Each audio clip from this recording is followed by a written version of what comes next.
Bonjour Luc Julia, je suis ravi Bonjour. et honoré que vous ayez accepté notre interview. Vous êtes ingénieur et informaticien. Vous êtes un des pionniers dans le domaine de l'intelligence artificielle et notamment l'un des co-créateurs de Siri, l'assistant virtuel d'Apple. Vous avez également écrit L'intelligence artificielle n'existe pas, un livre qui défie certaines idées reçues sur l'intelligence artificielle. Et aujourd'hui, je vous propose que vous nous présentiez un peu vos réflexions et vos perspectives sur l'IA, son évolution et puis son impact aussi sur notre société. Alors pour commencer, j'ai lu qu'à l'âge de 9 ans, vous aviez déjà construit un robot pour faire votre lit. Est-ce que c'est vrai? Ouais, c'est vrai, ouais. Bon, il marchait pas, hein, il faut être clair. Mais c'est vrai, ouais. Bah, l'idée, c'était de dire que j'avais pas tellement envie de faire mon lit quand vous avez 9 ans. Il faut faire ça tous les matins. Bon, aujourd'hui, il y a des couettes et tout ça, c'est fastoche, mais à l'époque, il fallait faire ça avec des draps, des couvertures et tout. Et donc, j'avais construit un petit robot qui était très sympa avec un moteur d'aspirateur qui transformait le mouvement circulaire en mouvement latéral pour pouvoir border les draps, quoi, en gros. Et ça parcourait le long du lit. Il fallait poser de chaque côté. Bon, bref. J'ai déchiré plein de draps avec. Ma mère a bien fait la gueule. Enfin, ça n'a pas bien marché, mais c'était rigolo au moins. Mais je pense que pour le construire, j'ai mis beaucoup plus de temps que ce que ça aurait mis de faire 10 000 fois le lit, quoi. Mais bon, c'était rigolo. Et oui, c'est vrai, j'ai toujours voulu faire des machines ou faire des systèmes qui aident des vrais gens. Et moi, j'étais un vrai gens à l'époque puisque il fallait que je fasse mon lit tous les jours. Donc, c'était un service que me rendait la machine. Alors, on parlera de la robotique après, mais est-ce que vous pourriez nous parler de votre parcours? Comment est-ce que vous en êtes venu à travailler dans le domaine de l'intelligence artificielle? Ouais, il y a beaucoup de chance dans le sens où c'est l'époque qui a voulu ça, hein. En gros, donc quand je faisais mes petits robots et les petits systèmes que je faisais quand j'étais très jeune, je travaillais sur l'électricité, on va dire, hein. C'était beaucoup d'électricité, qui est devenue assez rapidement de l'électronique. Parce que c'était facile d'avoir des composants et donc il y avait tout un mouvement quand j'avais cet âge-là de kits électroniques. Donc, j'ai fait des alarmes, des machins, enfin, tout ce qu'on peut imaginer qu'on peut faire avec des kits électroniques. On n'en fait plus aujourd'hui, mais bon, c'était comme ça. Et ça a découlé automatiquement, je dirais, dans l'informatique, hein. Donc, j'ai eu un des premiers ordinateurs personnels qu'il y avait à l'époque. Et donc, c'était pour moi évident que l'informatique personnelle allait être quelque chose d'intéressant. J'ai écrit plein de programmes, j'ai hacké plein de machines. Enfin, bon, le parcours normal, on va dire. Là, et donc, à partir de ce moment-là, j'ai réalisé qu'on pouvait faire effectivement beaucoup, beaucoup de choses avec ces machines. Et mes études, c'est des études de mathématiques, hein. Avec la logique, avec les statistiques, avec tout ce qui va bien pour plonger après, évidemment, dans la programmation un peu plus poussée. Bon, j'ai eu la chance de pouvoir partir aux États-Unis relativement rapidement pendant mes études. Et donc, MIT, Stanford.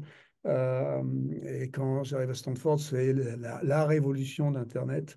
À ce moment-là, Internet arrive juste et évidemment, il n'a pas fallu être trop perspicace pour savoir que ça allait être quelque chose d'absolument extraordinaire. Ça arrivait avec un lot de données absolument extraordinaire, hein, qu'on a appelé le big data. Et donc, bah voilà, c'était la continuité, encore une fois, de faire des machines, utiliser cette nouvelle vague Internet pour faire des machines encore plus puissantes, encore plus intéressantes, qui allaient encore plus pouvoir aider l'humanité, comme j'aime bien dire. Alors, on va parler plus particulièrement de l'intelligence artificielle, mais juste avant, comment vous arrivez chez Apple? Bah, j'arrive chez Apple avec une des inventions qu'on avait faites dans les années 90, hein. Donc, j'arrive chez Apple seulement en 2011. C'est pour la sortie de Siri.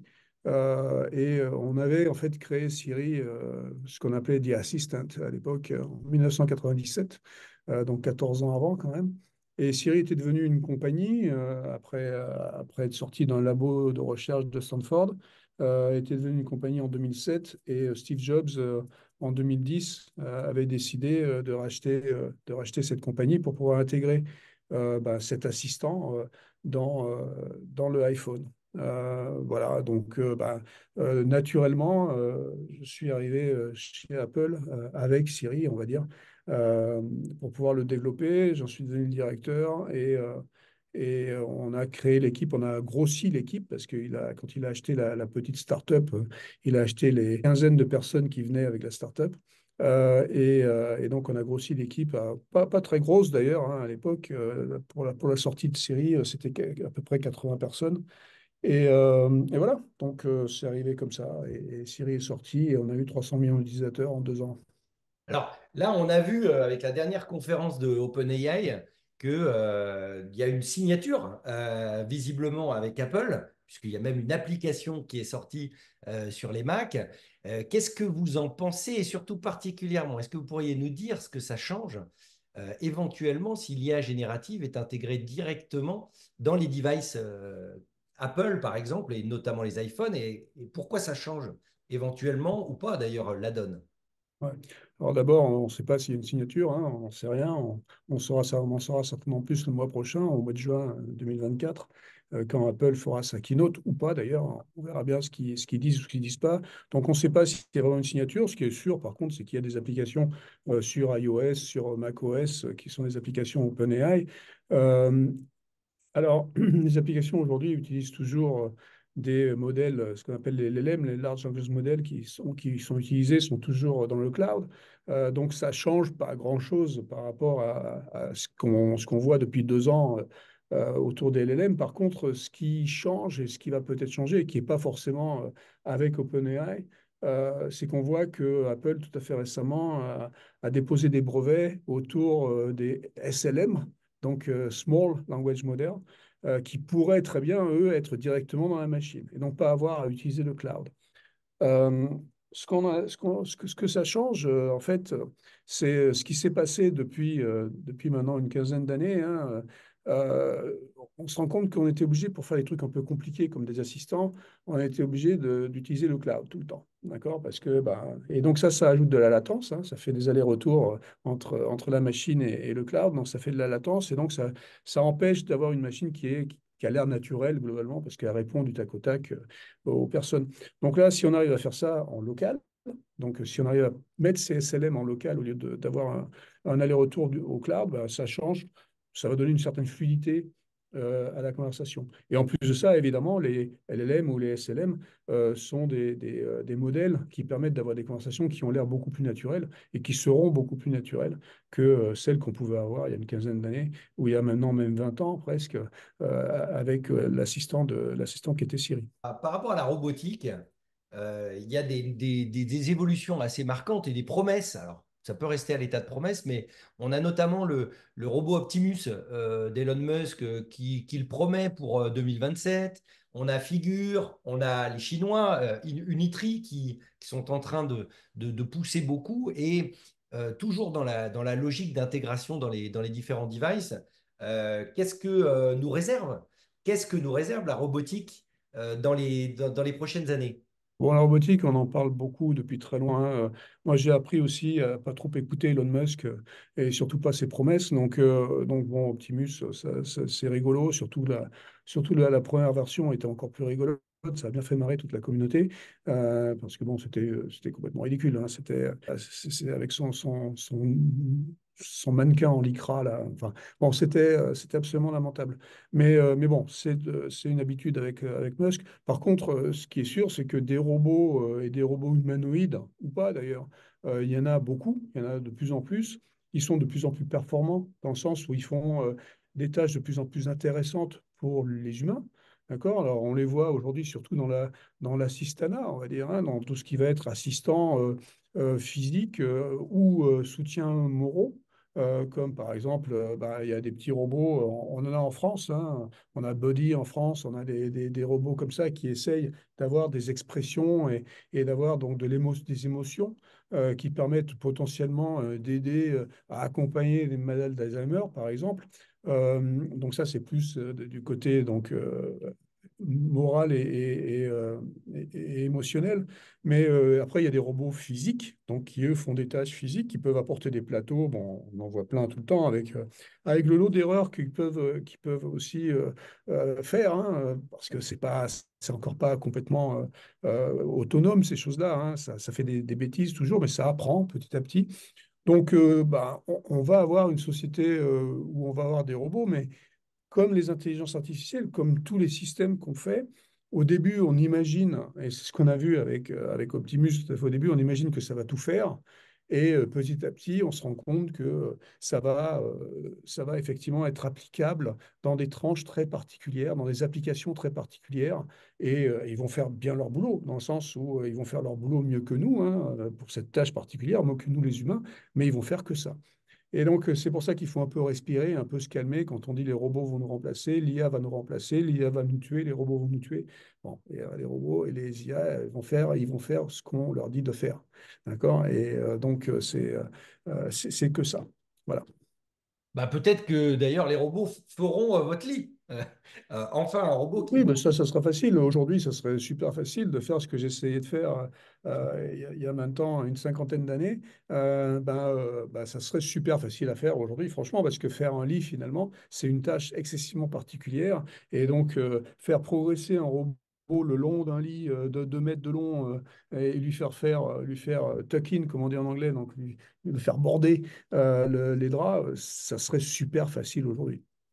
Vous avez écrit donc un livre qui s'appelle L'intelligence artificielle n'existe pas, titre peut-être un peu provoque par rapport à tous les débats qui sont actuellement un peu partout. Est-ce que vous pouvez nous expliquer ce que vous entendez précisément par là? Est-ce que c'était pour tordre le cou à des idées reçues et des fantasmes aussi, hein, qui entourent Non, l'IA c'est la aujourd'hui? continuité de ce que je viens de vous dire. C'est-à-dire que l'intelligence artificielle n'existe pas, c'est l'intelligence artificielle générale, générique, ce qu'on appelle le AGI en anglais, hein, Artificial General Intelligence. Donc, ce qui va tout faire, ce qui va faire absolument tout, ce qui remplacerait l'humain, c'est cette intelligence artificielle-là qui n'existe pas, celle que j'appelle l'intelligence artificielle de Hollywood. D'accord? C'est celle qui est dans Terminator, c'est celle qui est dans Her. Donc, ces intelligences artificielles-là n'existent pas. Par contre, il y a plein d'intelligence artificielle avec plein d'S partout, hein, intelligence artificielle. Et donc, ça, il y en a plein, comme je vous ai dit, qui sont très spécifiques, qui sont très utiles, hein, parce qu'à la fin, ces intelligences artificielles, ce sont que des outils, justement. C'est des outils qu'on va utiliser, j'espère, au bon escient. Pas toujours, hein, des fois, on les utilise à mauvais escient, ces outils. Mais donc ces outils, bah, ils sont très spécialisés. Ils font des trucs mieux que nous, hein, par définition même de l'outil. Sinon, ce n'est pas des outils, ils ne servent à rien. Donc ils sont très utiles dans des tâches particulières. Et d'ailleurs, quand on dit par exemple que l'intelligence artificielle ou que ces intelligences artificielles vont remplacer des métiers, c'est très très compliqué aussi de penser que ça va être le cas, parce que des métiers d'abord qui ont été remplacés par des machines ou par des systèmes au cours de l'humanité, de la vie de l'humanité, il y en a très très peu, hein. Par contre, il y a plein de tâches qui changent, il y a plein de tâches qui sont remplacées ou qui sont modifiées par ces outils, mais il y a aussi plein de tâches qui sont créées par ces outils, parce qu'il faut, ne serait-ce que l'apprentissage de l'outil lui-même, la maîtrise de l'outil lui-même est une tâche. D'accord? Et donc, si on est un peu schumpeterien, hein, Schumpeter, c'était un philosophe du début des années, enfin, du XXe siècle, qui a théorisé un peu tout ça et qui montre simplement que finalement, le nombre de tâches, la quantité de tâches augmente dans les métiers parce que on utilise de plus en plus d'automatisation ou d'outils, mais qu'il faut maîtriser. Donc, il ne faut pas s'inquiéter trop. Ça ne veut pas dire qu'il n'y aura pas des améliorations, que ces outils n'amènent pas d'amélioration au point de vue de la qualité du travail. Évidemment qu'ils permettent d'être moins fatigués, de faire les choses mieux, hein. Il n'y a pas que la productivité dans ces outils, il y a aussi de la qualité, évidemment. Et donc les IA en particulier, les IA génératives, les toutes dernières, on voit, il y avait un espoir évidemment au début, on va remplacer tout le monde, comme ça on va pouvoir virer tout le monde et je vais faire beaucoup plus de pognon. Ça, c'était certains patrons qui avaient cette idée-là. Bon, on voit aujourd'hui que c'est pas tout à fait comme ça que ça va se passer. Il va oui y avoir de la productivité, de la meilleure productivité, mais il y a surtout de la meilleure qualité dans ce qui est produit dans ce qui est généré avec ces outils. Vous avez parlé du film Heure. Et ça m'intéresse d'avoir votre regard sur l'intelligence émotionnelle, ou en tout cas, est-ce que, donc on est d'accord, hein, c'est de la simulation d'émotions. Pour autant, il y a une certaine logique anthropomorphique chez l'homme qui vise enfin, qui fait qu'en fait, il ressent quelque chose par rapport à ça. Et beaucoup de personnes qui ont testé l'IA se rendent compte, bah, à leur corps défendant, j'ai envie de dire que des fois, on a le sentiment qu'on a en face de nous une vraie personne. Est-ce que vous pouvez nous en dire deux mots sur la capacité qu'ont les IA, peut-être de nous faire ressentir des émotions, même s'il n'y en a pas derrière chez elles, hein, bien sûr. Ouais, il n'y en a pas chez elle. Et donc, c'est un problème justement de faire croire des fois à cette anthropomorphie, donc de faire croire qu'ils sont comme nous. Et donc, il vaut mieux certainement des fois que ces robots, que ces machines aient l'air beaucoup moins humaines parce qu'elles ne sont pas, hein. Et donc, bon, alors, effectivement, on peut simuler, on peut faire autant de simulations qu'on veut, on peut injecter des choses, comme j'ai dit tout à l'heure, on peut leur faire faire ce qu'on a envie de leur faire faire. Donc, on peut les programmer pour faire n'importe quoi. Par contre, pour qu'elles ressentent des choses elles-mêmes, pour qu'elles puissent penser par elles-mêmes, enfin des choses comme ça, là, c'est là où c'est beaucoup plus compliqué et où certainement ça sera d'autant plus compliqué, c'est qu'on ne sait pas exactement comment ça marche. Donc, ça va être compliqué de créer ces simulations, étant donné qu'on ne sait pas comment ça marche. Et puis, la réalité aussi, c'est que beaucoup de ces émotions, hein, puisqu'on parle des émotions ici, beaucoup de ces émotions sont complètement intangibles et sont même des fois indescriptibles. C'est-à-dire que bon, si je vous demande de me décrire en quelques mots ce que c'est que l'amour, ce que c'est que l'empathie, c'est compliqué. C'est compliqué à décrire et ça va dépendre aussi beaucoup des personnes elles-mêmes. Ouais. Donc, cette dépendance qui peut être culturelle, qui peut être personnelle, enfin qui peut être, peut avoir plein de dépendances, bah, ça veut dire quoi? Ça veut dire quoi de généraliser ça? Donc c'est là où on a des problèmes en fait, c'est cette généralisation. Encore une fois, c'est toujours la même histoire, hein. C'est que on espère toujours la généralisation et on se rend compte que finalement on ne peut faire que des choses très très pointues, on va dire, dans des domaines très particuliers. Donc l'émotion, on peut en faire ressentir, on peut faire croire, hein. C'est comme, bah, je peux faire un robot qui sera un film, en quelque sorte. D'accord? Le robot, il va jouer quelque chose, je peux lui faire jouer quelque chose. Et donc, ce robot, il peut amener de l'émotion, comme un film peut amener une émotion. Mais ça sera un truc très, très spécifique qui touchera certains, mais qui ne touchera pas d'autres. D'accord? Et donc voilà, c'est, encore une fois, à partir du moment où on parle de choses qui sont intangibles, qui sont, ben, on peut pas les toucher, hein, eh ben, c'est très, très, très, très compliqué. Beaucoup de personnes s'inquiètent aujourd'hui, de manière rationnelle ou irrationnelle, de l'impact de l'IA sur l'emploi. Quelle est votre vision sur la manière dont l'IA va transformer le monde du travail? Bah, comme je disais tout à l'heure, hein, donc il y a pas, il y a des transformations des tâches à l'intérieur des métiers. Il n'y a pas vraiment de transformation des métiers eux-mêmes. D'accord? Les métiers restent ceux qui sont, hein. On est spécialisé dans un truc, on fait bah, qu'on soit dans n'importe quel corps de métier, on utilise des outils. Les outils de plus en plus, ils arrivent et ils nous permettent de faire les choses mieux. Des fois, on s'aperçoit que l'outil est inutile et donc à ce moment-là, c'est plus un outil, on le jette parce qu'il est trop compliqué à utiliser, parce que bon, en fait, il me fait perdre du temps, etc.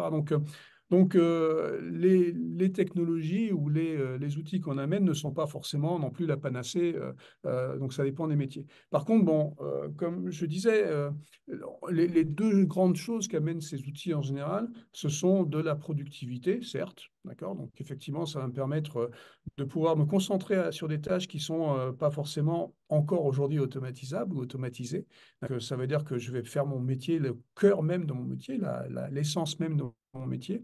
Donc ça, je vais pouvoir me concentrer sur ces tâches-là. Et surtout, ce que amènent ces outils, on voit ça particulièrement avec l'IA générative, ils amènent de la qualité, de la bien meilleure qualité. On voit ça, alors j'ai un exemple qui est un peu classique, on va dire, qui est l'exemple des designers. Les designers, ils ont eu très peur au début des IA génératives, en particulier les IA génératives d'images, ils ont eu très peur de se faire remplacer.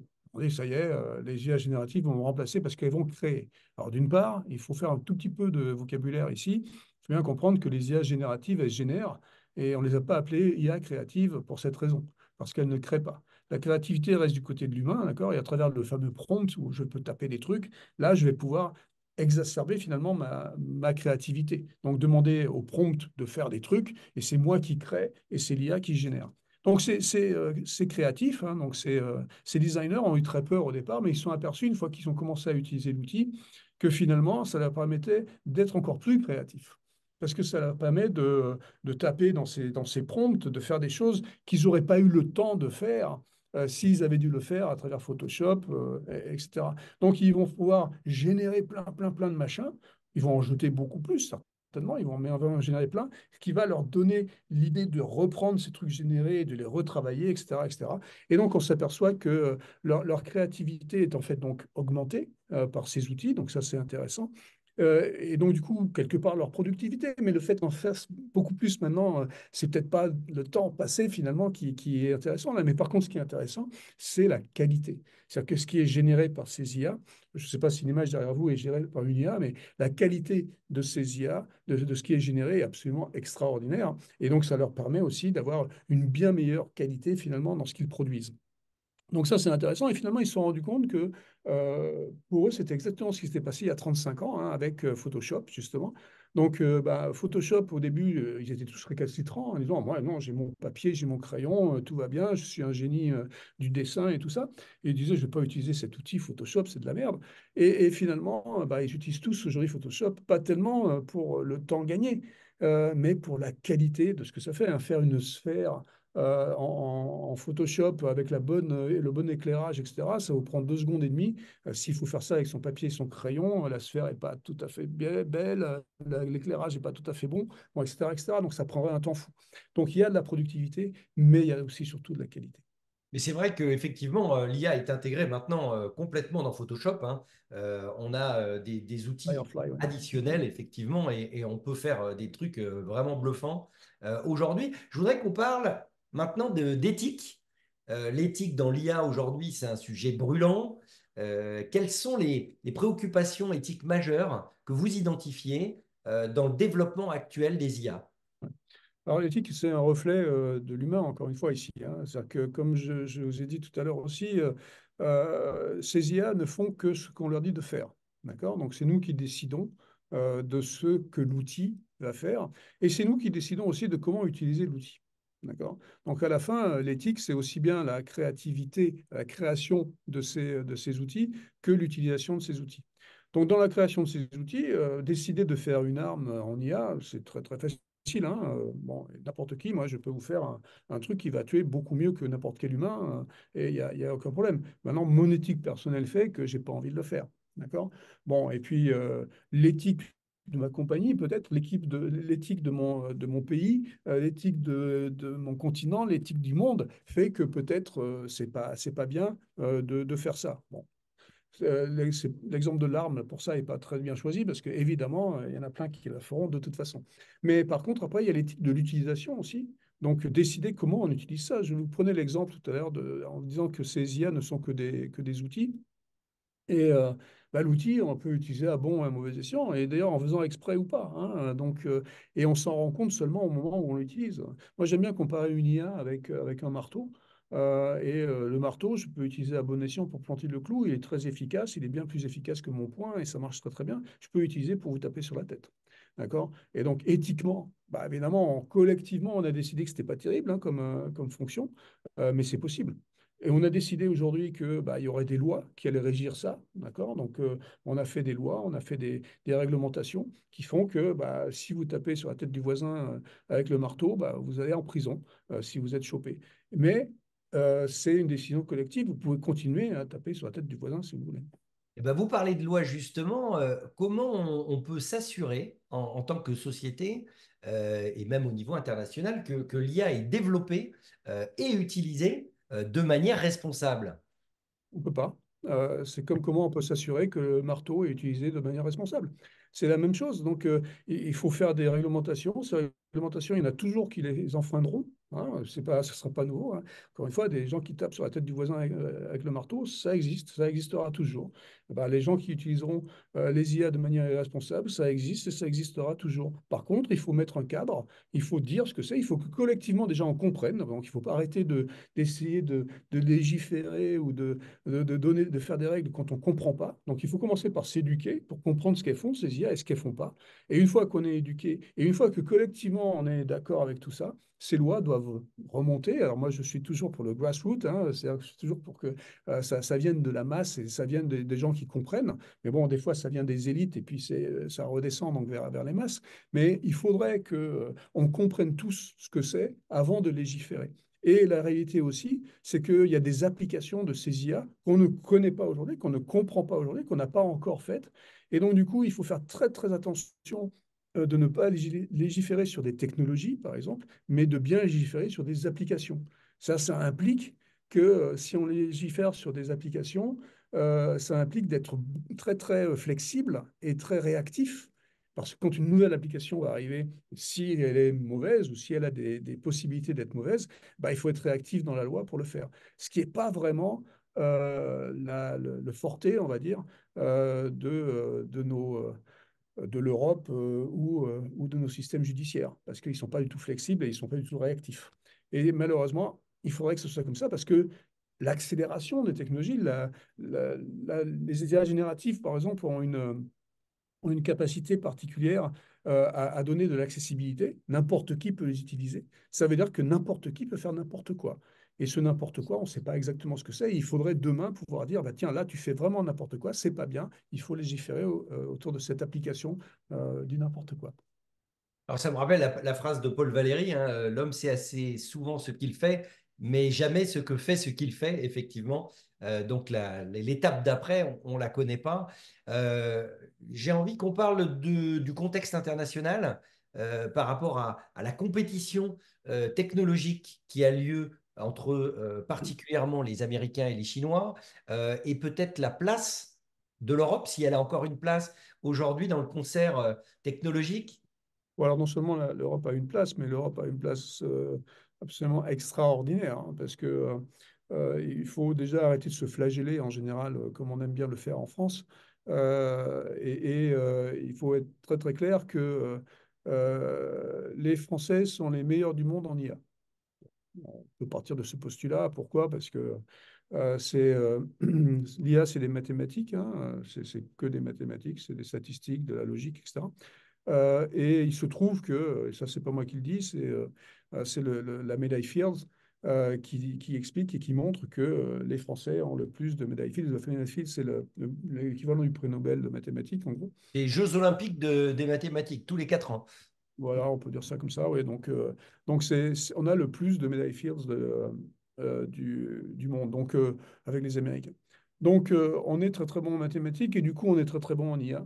Et on voit d'ailleurs dans la Silicon Valley aujourd'hui la plupart des chefs de l'IA, hein, la plupart des gens qui font de l'IA dans la Silicon Valley, alors vous allez me dire ils ne sont pas en France, mais hein, ils sont à la Silicon Valley, bah, la plupart de ces chefs sont français. D'accord? Donc dans la Silicon Valley où j'habite, hein, je suis dans la Silicon Valley depuis 30 ans, donc euh, je, on a 55 000 Français dans la vallée et ils sont très, très respectés dans tout le monde de l'IA. Donc, on n'a pas à rougir de ça. Par contre, évidemment, c'est effectivement, ça se passe dans la Silicon Valley en général, ça se passe en Chine, ça se passe ailleurs qu'en Europe.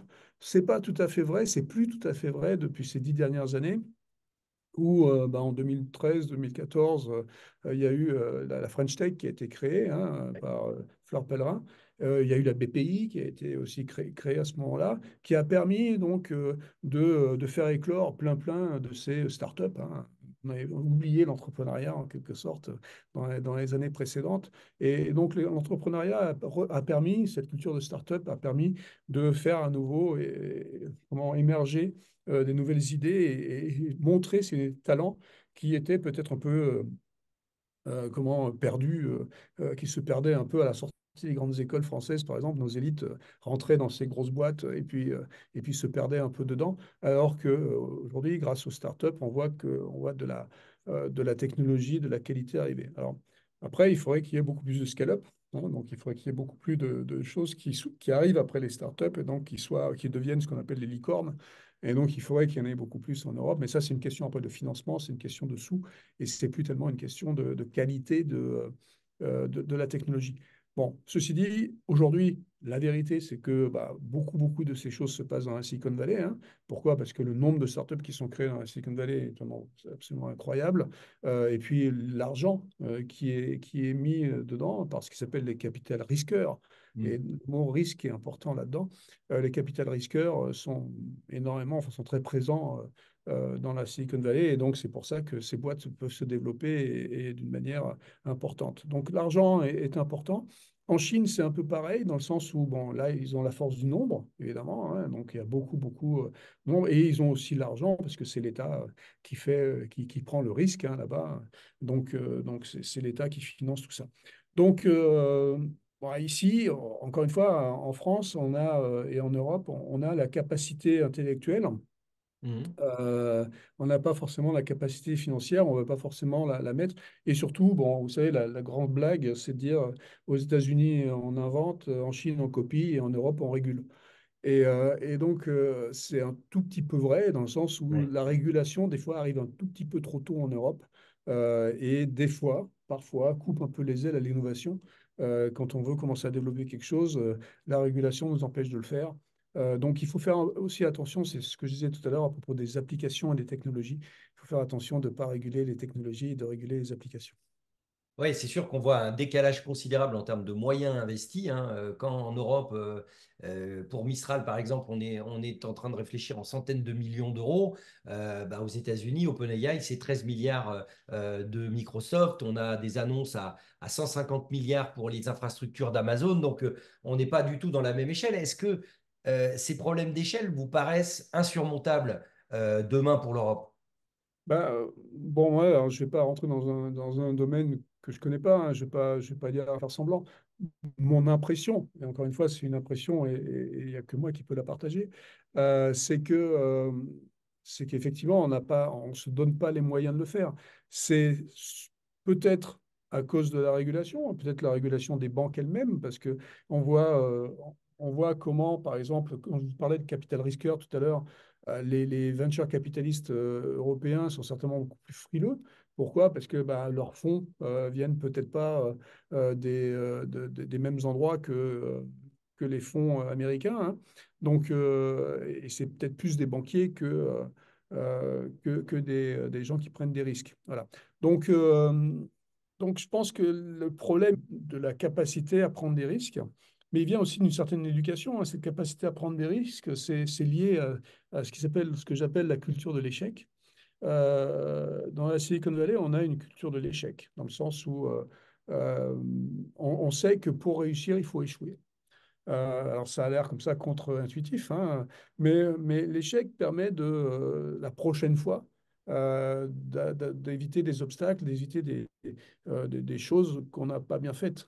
Et souvent d'ailleurs, quand on voit les venture capitalistes, donc les gens qui donnent des sous, hein, les VC de la vallée, ils aiment bien voir que les gens ont échoué avant de réussir. Donc ils ne vont pas donner des sous au premier venu. C'est pas tout à Alors fait ça vrai. marche pas du tout en France, ça c'est clair.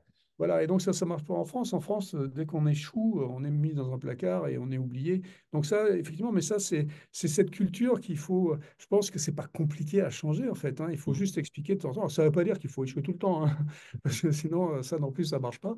Mais ça veut dire juste qu'il faut accepter le risque. Donc, et donc, il faut accepter l'échec parce que bah, on va pas tout réussir. Et moi, j'explique souvent à mes équipes que quand on fait un truc, quand on essaye de faire un truc, bah, je considère que c'est OK si on se plante, parce que je sais que 90% du temps, on va se planter. Alors évidemment, ça étonne, hein, parce que 90%, c'est beaucoup, mais ça ne me dérange pas. Et donc, je préfère essayer que pas essayer, parce que les 10% qui restent, ça va être incroyable. Bon, on va parler de l'avenir.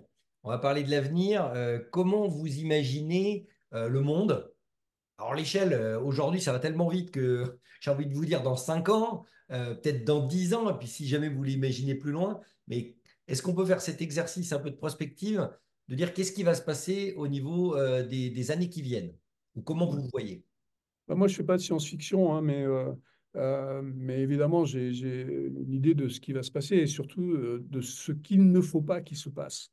Donc là, aujourd'hui, on est toujours, et surtout dans la Silicon Valley, on est toujours excité par des technologies qui arrivent par vagues régulièrement, hein. Donc, en 2022, c'était le metaverse, c'était les cryptos, c'était tout ça. Bon, on a plus ou moins oublié. Et puis là, maintenant, c'est l'IA générative depuis la fin 2022 qui a donc balayé les autres. Et il y aura autre chose qui va arriver l'année prochaine ou dans 6 mois ou dans un jour. D'accord? Donc on aime ces vagues. Le problème, c'est que bon, moi, je suis un ingénieur, donc je suis aussi excité que les autres ingénieurs, mais avec un tout petit peu de recul quand même, dans le sens où je voudrais qu'on pense un peu plus à notre planète et qu'on pense un peu plus à l'impact qu'ont ces technologies. D'accord? Donc, quand on regarde l'histoire des IA en particulier, les IA utilisent de plus en plus de données, hein, utilisent de plus en plus de ressources de compute, de capacité de calcul. Et donc, quand j'entends des choses comme Microsoft qui dit qu'ils ont l'intention de mettre des petites centrales nucléaires à côté de leur Ouais. data center, bah, je dois dire que ça me fait un peu peur, hein. À partir du moment où un opérateur privé commence à jouer avec les centrales nucléaires, moi, bon, ça m'inquiète un tout petit peu. Donc, et je pense que il faudrait que le monde réalise, et je pense que la nouvelle génération réalise un peu plus, mais il faudrait que le monde réalise que la planète n'est pas gratuite, l'énergie n'est pas gratuite, et il ne faut pas forcément développer des technologies qui utilisent ça à outrance. Et donc, les IA génératives en particulier sont excessivement mauvaises pour l'environnement, d'accord, parce qu'elles utilisent énormément de données. Elles utilisent donc énormément de compute et donc elles utilisent énormément d'électricité. Et elles utilisent même de l'électricité au moment de ce qui s'appelle l'inférence, donc quand on les utilise. Ce qui n'était pas le cas avant, c'était seulement pendant qu'on créait les modèles qu'on utilisait beaucoup d'électricité, et puis après, c'était pratiquement gratuit. Là, on utilise aussi beaucoup d'électricité parce que les modèles sont tellement gros, il faut aller chercher les trucs dedans. Bref, ça utilise aussi pas mal d'électricité. Et donc, ça, on s'en rend compte, et d'ailleurs, les entreprises s'en rendent compte petit à petit parce qu'elles se rendent compte que ça coûte cher d'utiliser ces IA génératives et que finalement, la balance entre les bénéfices et le coût n'est pas forcément extraordinaire. Donc ça, bah, je pense qu'on va s'en apercevoir de plus en plus, que toutes ces technologies ne sont pas gratuites non seulement en argent, mais aussi donc pour la planète. Et donc on va avoir pas un retour de bâton, je ne parle pas du tout de décroissance ou de choses comme ça, mais on va avoir je pense, des IA et des technologies qui vont être beaucoup plus frugales. Ça ne veut pas dire qu'elles vont faire moins de choses, hein, mais elles vont être beaucoup plus frugales et ça sera ça déjà une performance extraordinaire si on arrive à faire ça. D'accord? Donc, continuer à travailler sur ces IA, penser à des IA peut-être hybrides, hein, sur des trucs qu'on faisait avant bien et qu'on a oublié aujourd'hui. Et donc que cette pléthore d'énergie qu'on a à notre disposition, bah, peut-être que on considère que c'est finalement fini et qu'il faut faire un peu attention. Donc, je pense qu'on va avoir donc des technologies qui vont être plus frugales, plus intéressantes, plus conscientes de tout ça, mais même meilleures que ceux qu'elles sont aujourd'hui. On va continuer à avoir beaucoup d'assistants. Alors, des assistants, encore une fois, on peut appeler ça assistants ou on peut appeler ça des outils. Donc, Mhm. beaucoup plus d'outils dans beaucoup plus de domaines qui vont être beaucoup plus accessibles. Donc, on a vu la révolution des IA génératives, c'est pas une révolution scientifique, donc c'est plutôt une évolution scientifique. Par contre, c'est une révolution d'usage Mhm. parce que ça a été facile à utiliser. Donc, on va continuer dans ces révolutions d'usage. On continue à voir que ces outils sont de plus en plus faciles à utiliser, sont de plus en plus omnipotents, omniprésents, c'est-à-dire autour de nous, hein. Donc, on va voir ce qui s'appelle de l'ubiquité de ces outils. Et donc, ben, à n'importe quel moment, alors je peux imaginer dans 5 ans, 10 ans, 20 ans, n'importe quel moment, je vais avoir ces petites Gemini Cricket là, qui sont sur mon épaule tout le temps et qui sont à ma disposition en fonction du contexte dans lequel je suis, qui vont pouvoir m'aider à faire la tâche que je veux faire, à faire l'activité que je veux faire au moment où je veux la faire. Alors, il y aura des problèmes aussi de privacy, de vie privée, hein. Il faut faire Mhm. aussi attention à ça, mais bon, en conscience, toujours pareil, je pourrais réaliser les choses que j'ai envie de faire, me faire aider ou pas par ces outils. Actuellement, dans la Silicon Valley, il y a un débat entre les transhumanistes, courant et Elon Musk, on va dire, et puis carrément les post-humanistes, que pourraient être, par exemple, représentés par Larry Page de Google. Quel est votre regard là-dessus? On a vu avec Elon Musk qu'on a la démarche d'implanter des puces dans les cerveaux. Quel est votre regard là-dessus? Voilà, encore une fois, bon, Elon Musk, moi, il me fatigue, hein, donc je les raconte quand même beaucoup n'importe quoi. Il a un agenda aussi bien économique que politique, donc bon, ça ne me regarde pas. Je pense qu'il a pété une durite il y a quelques années maintenant, et bon, il raconte quand même beaucoup n'importe quoi. Alors, il y a beaucoup de gens qui l'admirent, etc., etc. Bon, très bien, continuez. Mon propos n'est pas là. En tout cas, ce qui est sûr, c'est que le débat dont vous parlez est assez faible, hein. Il y a deux, trois personnages, on va dire, qui racontent que l'humanité va être remplacée par ces robots, par ces IA, etc., etc. Mais la plupart des gens sont réalistes quand même et connaissent la technologie parce ils trempent dedans, ils ont les mains dedans et ils savent bien que la technologie ne fait encore une fois que ce qu'on lui demande de faire. D'accord? Donc, avant que les robots prennent le pouvoir, et avant qu'on ait besoin de puces dans le cerveau pour pouvoir comprendre ce que fait la technologie, ça va prendre un petit peu de temps. Les puces dans le cerveau pour pouvoir aider les gens handicapés, pour pouvoir aider à retrouver des capacités, la vision ou des choses comme ça, c'est très très bien. Mais c'est pour retrouver une vie normale ou une vie presque normale. Euh, Maintenant, le reste donc, de la population, hein, les gens qui travaillent dans ces technologies et qui les comprennent surtout, on sait très bien que on travaille en n'étant pas complètement débile, pour certains d'entre nous, c'est ce que je disais tout à l'heure, où on sait très bien que ces intelligences artificielles ou ces outils concrets ou ces machines concrètes peuvent être utilisés à mauvais escient. Donc, il faut aussi pas hésiter à pointer les problèmes potentiels, parce que si ce n'est pas nous qui le faisons, ça sera découvert beaucoup plus tard et ça serait dommage. Donc, il ne faut pas hésiter à dire la vérité sur ces technologies, ce qui n'est pas forcément facile, hein, parce que il y a certaines, entre guillemets, éthiques d'entreprise qui vous empêchent de le faire. Après, ça dépend de vous, ça dépend de ce qu'ils appellent les lanceurs d'alerte, peuvent lancer les alertes qu'ils ont envie de lancer quand ils ont envie de lancer, mais ça a des risques qu'on connaît. Je pense qu'on va avoir pas mal de jeunes qui vont être intéressés par cette interview et votre regard sur l'IA. Est-ce que vous pourriez nous donner des conseils pour ceux qui veulent peut-être se lancer dans ces carrières dans le domaine de l'IA ou d'autres technologies, même la robotique? Comment vous pourriez leur apporter peut-être un éclairage sur comment il faut percevoir aujourd'hui le monde de l'entreprise et puis la dynamique que vous incarnez? Alors déjà, bon, il y a un postulat de base, ça s'appelle les mathématiques. D'accord? Donc il faut déjà être pas trop mauvais en maths pour pouvoir aborder ça. Ça ne veut pas dire que si on est un philosophe ou un historien, on peut pas le faire, hein, dans le sens où ces notions philosophiques, ces notions historiques sont aussi importantes donc de comprendre le passé pour comprendre le futur, c'est quand même aussi important. Mais ceci dit, bon, si on veut vraiment entrer dans une carrière scientifique autour de l'IA, il faut faire des maths. De toute façon, aujourd'hui, l'IA, c'est des mathématiques. Demain, ce sera peut-être de la physique, hein, avec le quantique et des choses comme ça. Mais en gros, il faut quand même être assez, comment, assez bon en maths, en gros, surtout aujourd'hui dans les statistiques. Donc, si on veut quand on va faire de la manipulation de données, c'est avec ces milliards et milliards de données qui sont à disposition, il faut effectivement pouvoir manipuler tout ça. Donc, les maths, c'est important. Maintenant, je dirais qu'un truc qui n'est pas important, et ça peut surprendre des gens, c'est apprendre des langages de programmation. Ça ne sert strictement à rien. Un langage de programmation, on peut l'apprendre en 2 jours, hein. C'est pas compliqué en général. Les syntaxes sont simples. Et donc, ça ne sert à rien de passer beaucoup, beaucoup de temps à l'école ou à la fac à apprendre un langage de programmation. Il faudra en faire juste pour faire des exemples. Évidemment, il faut faire ça. Mais je veux dire, il ne faut pas se spécialiser dans un langage parce que le temps que vous arriviez dans le monde du travail, ce langage, il n'existera plus. D'accord? Je vous l'annonce officiellement. Donc, ça ne sert à rien. Et puis le jour où vous allez avoir à implémenter quelque chose, vous allez avoir à faire des trucs avec vos petites mains, apprendre un langage, ça prend quelques jours. C'est vraiment très très simple si on a tous les mécanismes de logique et de statistique dont je parlais juste avant.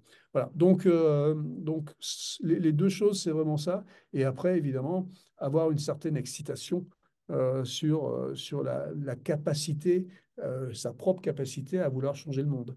Alors après, bon, ça implique peut-être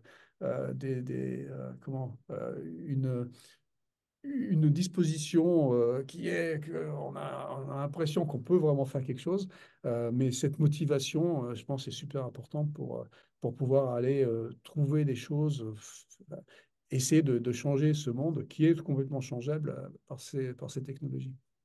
Et alors, peut-être pour finir, quelques conseils de lecture ou des gens à suivre, parce que aujourd'hui, effectivement, l'information va très vite, c'est très difficile de le suivre soi-même. Donc, est-ce qu'il y a des gens que vous nous conseilleriez, à part vous, bien sûr, mais de suivre pour peut-être appréhender en fait ce qui est en train de se passer? Ouais. Alors ça, c'est super compliqué parce que comme vous venez de dire, ça change tout le temps, hein. Donc, Oui. les gens à suivre. Alors moi, déjà, si vous voulez me suivre, c'est compliqué parce que vous n'allez pas me trouver. Donc, je ne suis pas sur les réseaux sociaux. Euh, Il y a des gens à ne pas suivre. Où il faut du moins les prendre avec des gros grains de sel, hein. Donc, on en a déjà parlé, je ne vais pas recommencer. Mais sinon, non, j'ai pas vraiment de nom, de phare qu'il faille suivre. Je pense qu'il faut garder un esprit critique. Il faut surtout pas s'enfermer dans des carcans et dans des écoles. Il faut toujours regarder plein de choses différentes et cet esprit critique nous permet de faire sa propre opinion sur des choses, d'accord? Donc, c'est un des problèmes des réseaux sociaux en général, c'est que ça vous enferme dans les croyances dans lesquelles vous allez être entraîné et vous allez y rester. Et donc, je pense que ce qu'il ne faut pas faire, c'est justement rester dans ces tuyaux et en sortir le plus possible et regarder et comparer et vous faire votre propre opinion. Bon, ça va peut-être dire que demain, vous allez devenir platiste et que vous allez croire que la Terre est plate. Euh, mais je pense qu'en lisant quand même beaucoup de choses, vous allez douter à un moment donné que la Terre est plate. Eh ben, merci pour tous ces conseils, Luc, Julien. On vous remercie beaucoup pour cette interview. Avec plaisir.